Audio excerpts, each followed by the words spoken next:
on m'a empêché d'avoir accès à des traitements.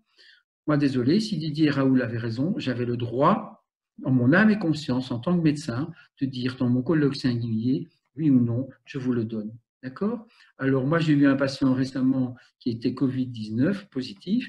Eh ben, je n'ai pas pu lui donner le plaquenil, l'hydroxychloroquine, mais j'ai pu lui donner d'autres traitements classiques, l'azithromycine est commercialisée sous 10 marques différentes par 10 laboratoires, donc elle est disponible, elle n'a jamais été en rupture de stock. Je lui ai donné encore une céphalosporine telle qu'un médecin français avait dit de faire, et je lui ai donné du zinc. J'ai encore revu aujourd'hui ce patient, il va bien, point barre. Mais je n'avais pas accès au restant du traitement. Voilà. Et ça, si maintenant il y a une prochaine épidémie, s'il y a un ministre de la Santé qui dit vous pouvez traiter comme ceci et pas comme cela, alors à quoi ça sert d'avoir fait 7 ans de médecine? Parce qu'il y a un ministre de la Santé qui va dire c'est celui-là et pas un autre. Ça, c'est inadmissible en tant que médecin. Dire que je suis un médecin qui a traité mes patients en mars et avril avec de l'hydroxychloroquine avec de très bons résultats. Et quand je voulais commencer à faire une étude là-dessus en mai, je n'avais plus de patients. Donc, c'est-à-dire que pour moi, le crise était mars et avril et le hydroxychloroquine marche très très bien. Il existe des traitements, dont un traitement qui est utilisé par de nombreux pays avec de bons résultats. Il s'agit, vous en avez entendu parler, de l'hydroxychloroquine, azithromycine, zinc, qui peut être utilisé de façon protocolée et contrôlée au niveau médical. Ce qui se passe, c'est qu'en Belgique, on a dit aux gens, on a interdit aux gens, aux médecins de le prescrire en ambulatoire, c'est-à-dire que c'est réservé à l'hôpital. Alors que c'est une aberration complète, c'est totalement honteux parce qu'on sait très bien que ce traitement est plus efficace s'il est pris le plus tôt possible dès les premiers symptômes. Et ici en Belgique, qu'est-ce qu'on a dit aux gens? On a dit vous attendez, vous restez à la maison, si jamais ça ne va pas, vous allez à l'hôpital. Et là, on pouvait leur prescrire le traitement d'hydroxychloroquine. Mais c'était déjà un peu trop tard, ça ne donnait pas toutes les mêmes chances à tout le monde en tout cas. Et donc ça, moi j'ai trouvé ça complètement inadmissible. On sait que ces traitements ont des interactions. L'hydroxychloroquine est utilisée depuis très longtemps dans de nombreux pays, donc c'est un médicament bien connu, bien étudié. Idem pour l'azithromycine. J'ai regardé chez nous, rien que pour ma pharmacie qui est une moyenne de taille moyenne, en 2019, j'ai délivré 300 traitements équivalents de 3 jours en azithromycine. Donc si c'était un traitement tellement dangereux, je ne pense pas qu'il aurait été prescrit de façon aussi large, ou alors ils ont pris des gros risques les années précédentes avec notre santé aussi. Donc Facebook a le droit de décider qu'un traitement n'est pas valide et qu'on ne peut pas en parler, mais un médecin de première ligne qui a quand même quelques années d'études derrière lui, qui connaît ses patients, qui connaît ses antécédents, qui connaît ses contre-indications, qui connaît sa capacité ou pas à pouvoir prendre un traitement, c'est la base même de l'anamnèse en médecine et de la connaissance du dossier de nos patients.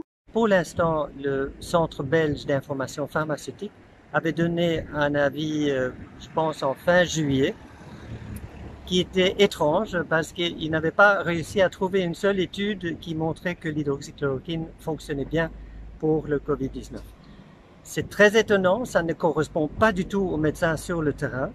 Et donc, je crois qu'ils doivent revoir la copie en Belgique et regarder plus profondément et demander les médecins qui traitent les patients. On nous dit qu'il n'y a pas de traitement, c'est tout à fait faux. Le professeur Raoult, avec l'hydroxychloroquine et l'azithromycine, a eu de très bons résultats. D'autres médecins ont utilisé une association de macrolide et de céphalosporine. L'Artemisia annua est une plante qui semble donner également de très bons résultats.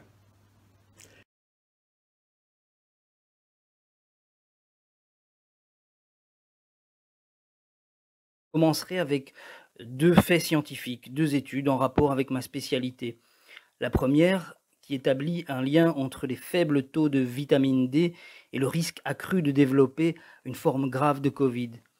La seconde étude indique que le zinc en supplémentation aurait un effet protecteur, voire thérapeutique en combinaison contre la Covid.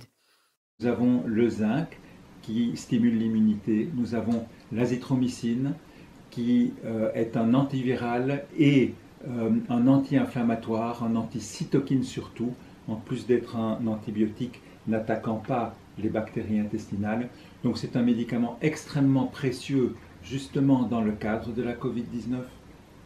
Et puis il y a l'hydroxychloroquine, je ne m'étendrai pas sur ce sujet très controversé, mais il est quand même surprenant que ce médicament vieux de certainement 50 ans, reconnu par son innocuité, ait été en interdiction de délivrance dans les pharmacies pendant justement le pic épidémique, et alors que l'Institut des maladies infectieuses de Marseille avait fait des premiers essais montrant son efficacité sur la Covid-19.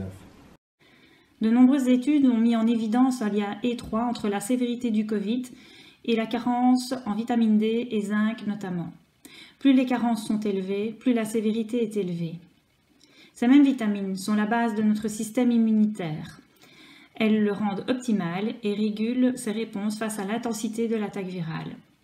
Néanmoins, une déficience de ce système immunitaire ne se voit pas forcément à la forme physique d'une personne. Ainsi, certains, d'allure sportive et en bonne santé, peuvent en être démunis.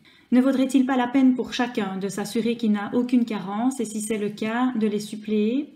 Ne serait-il pas plus efficace de faire cela plutôt que de porter de manière intempestive ce masque qui peut même être très nocif pour la santé ? La prolongation dans le temps de toutes ces mesures sanitaires ainsi que la communication médiatique catastrophiste, on stresse la population, un stress extrêmement délétère pour nos défenses immunitaires. Avec les mesures de distanciation, on nous empêche d'échanger des germes en majorité totalement inoffensifs pour les individus en bonne santé et qui contribuent à activer notre système immunitaire. Notre système immunitaire, comme toute fonction physiologique, une fois qu'elle n'est plus suffisamment sollicitée, elle perd en performance. Ce qui est regrettable, c'est que les seules mesures qui aient été proposées sont des mesures de protection, c'est-à-dire port d'un masque, distanciation sociale, des mesures d'éviction, des mesures de quarantaine ou de confinement. À aucun moment on n'a entendu parler de ce qu'il faut faire pour que notre immunité naturelle prenne le dessus, c'est-à-dire nous permette d'éviter de tomber malade ou, en cas de maladie, limite les dégâts à une petite infection de type grippe légère ou banale et ne parte pas vers un emballement qui aboutit finalement à des catastrophes et parfois malheureusement le décès. On a parlé de cette fameuse tempête de cytokine qui est une hyperréaction du système immunitaire. Nous sommes guidés avec nos croyances et on a pendant ces années trop voulu faire croire pour des raisons commerciales que tout se passait à l'extérieur de nous et que l'immunité ne dépendait pas de nous. Donc voilà, il faut remettre l'immunité à sa place. En effet, depuis la nuit des temps, l'être humain vit entouré d'une myriade de bactéries et de virus qui vivent en symbiose avec lui. Ces micro-organismes sont parsemés sur notre peau, sur nos muqueuses, dans notre système digestif et ont des fonctions extrêmement importantes, je dirais même vitales pour notre santé et pour notre survie. Notre système immunitaire a comme fonction de mettre une barrière à leur pénétration à l'intérieur des tissus, de manière à ce qu'elles restent en surface où elles peuvent avoir leurs actions tout à fait bénéfiques pour notre corps. Les éradiquer de notre monde est donc tout à fait impossible et illusoire. Les virus et les bactéries font et feront toujours partie de notre environnement. Parce que, en fait, le virus, c'est une chose, mais le plus important, c'est le terrain sur lequel il va se développer. Donc, si le terrain est sain, il n'y a aucune raison d'avoir peur d'un virus. Et pourquoi ne pas donner aux gens des messages de prévention pour améliorer son terrain ? Alors comment on va renforcer son système immunitaire? Eh bien, un peu comme un sportif va s'entraîner régulièrement pour garder une certaine performance physique, on va exposer notre corps à des challenges réguliers et adaptés à chacun. Donc on va s'exposer au chaud, au froid, on va s'exposer au soleil, on va s'exposer au vent, à la pluie, on va nager dans la mer, dans les rivières froides. on ne va pas rester confiné chez nous. On va faire du sport, on va bouger, on va renforcer notre système immunitaire aussi par des techniques de respiration. Donc on ne va pas garder un masque toute la journée, ce qui va provoquer une hypoxie à moyen terme ou à long terme. On va avoir une alimentation saine, donc pas une alimentation non périssable comme les pâtes, le riz sur lesquels les gens se sont rués dans la panique, mais on va avoir une alimentation gorgée de micronutriments, de vitamines, de minéraux.